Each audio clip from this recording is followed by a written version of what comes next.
예수소망교회 매일 예배. 오늘 우리에게 주시는 하나님의 말씀은 잠언 22장 10절 말씀입니다.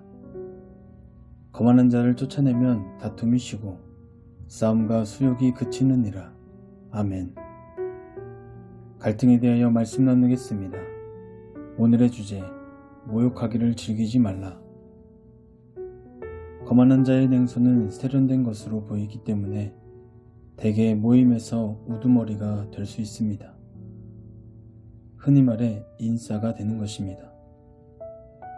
그러나 그가 하는 말을 살펴보면 주로 수치와 모욕입니다.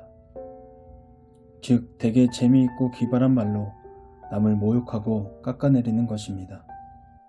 모욕적인 말은 말로 그리는 만화와 같습니다. 만화가는 인물의 어느 일면을 과장되게 그림으로 캐릭터를 우스꽝스럽게 만들듯이 모욕도 사람의 외모나 성격의 일면을 과장되거나 비틀어서 상대를 우습게 보이게 만듭니다. 물론 겸손과 사랑도 남의 잘못을 지적하는 동기가 될 수 있습니다. 지적해주는 게 상대에게 최선이라면 말입니다.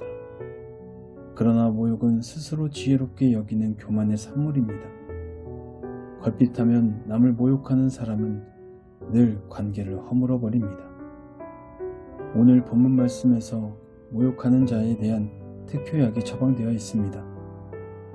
늘 거만하여 남에게 수치와 모욕을 주는 자가 있다면 그를 떠나보내야 한다고 말씀하십니다.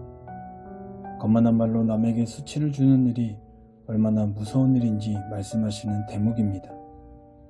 그러므로 나는 말로 관계를 세우며 상대방의 부족한 부분을 채우고 있는지, 상대방의 부족한 부분을 보며 비난하며 상대방에게 수치와 모욕을 주고 있지는 않은지 스스로 점검해 보아야 합니다.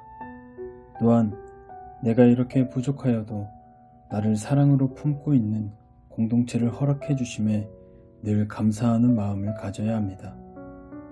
그러므로 주님의 사랑을 기억하며 거만한 자를 치료하기 위하여 힘쓰는 공동체가 되기 위하여 늘 기도하며 때로는 직원을 통하여 상대의 잘못을 깨우치며 또한 공동체를 갈등으로 몰아가거나 교만한 말로 관계를 깨트리지 않는 지혜로운 성도님들 다 되시기를 주님의 이름으로 축복합니다.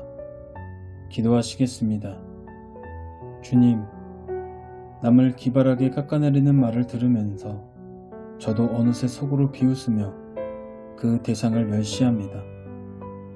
조롱하고 비웃을 권리가 있는 분이 있다면 바로 주님이십니다. 그럼에도 주님은 그렇게 하지 않으셨습니다. 제 안에 있는 교만을 불살라 주시고 주님의 형상을 닮아 다른 사람을 비웃는 것이 아니라 다른 사람의 부족한 부분을 채울 수 있는 제가 될 수 있도록 인도하여 주시옵소서. 예수님의 이름으로 기도합니다. 아멘. 우리의 삶을 돌아보는 질문입니다. 나는 남을 깎아내리는 재치 있는 말을 좋아하는가? 당신의 공동체 안에 가까운 사람 중에 이러한 잘못을 지적받아야 할 사람이 있는가? 우리의 삶을 돌아보며 우리에게 주신 말씀을 생각하며 자유롭게 기도하시겠습니다.